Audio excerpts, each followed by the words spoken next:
দশম শ্রেণী অনুশীলনী 4.1 এর গুরুত্বপূর্ণ অঙ্কগুলো আমরা সলভ করব।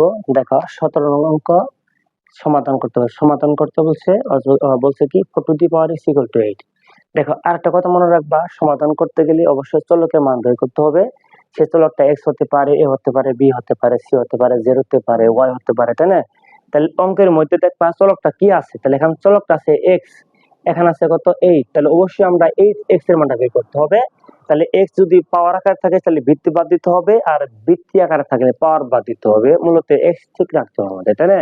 তাহলে এই অঙ্ক সমাধান করে ফেলে আমরা দেখো কি আছে বলো, 4 to the power x equal to 8 দেওয়া আছে, তাই না? তাহলে 4 আছে এখানে 8, তাহলে 8 কে সরাসরি 4 বানানো সম্ভব নয়, সেজন্য আমরা এই যে 4 কে ভাঙাবো 2। তাহলে দুই দোকানে কত 4, তাহলে উপরে পাওয়ার হলো x ইকুয়াল টু এখানে 2 আছে, এখানে 8 আছে। তাহলে 2 কে যদি আমরা 3 বার গুণ করি কত হবে 8 হবে। দেখো এখানে যেহেতু ভিত্তি 2, তাহলে এখানে ভিত্তি 2 বানাইতে হবে। তাহলে এই 2 লেখার পরে দেখবো যে ওই 2 এর উপরে পাওয়ার কত দিলে এই মানটা সমান হবে। যেহেতু এখানে 8 আছে তাহলে 2 কে 3 বার করলে 8 হবে। তাহলে আমরা কাজ করি, দেখো 2 টু দি পাওয়ার এই 2 দিয়ে x এর গুণ করলে পাবো আমরা 2x ইকুয়াল টু কত 2 কিউব। তাহলে ভিত্তি 2 ভেনিশ হয়ে গেল। তাহলে পাওয়ার হলো কত 2x ইকুয়াল টু 3।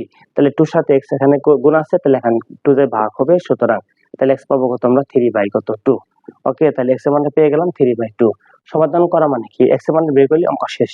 নির্ণয় সমাধান, নির্ণয় সমাধান x ইকুয়াল টু 3/2। এই অঙ্কগুলো এমসিকিউ তে আসে এবং কি সৃজনশীলের কলমে আসে। ওকে।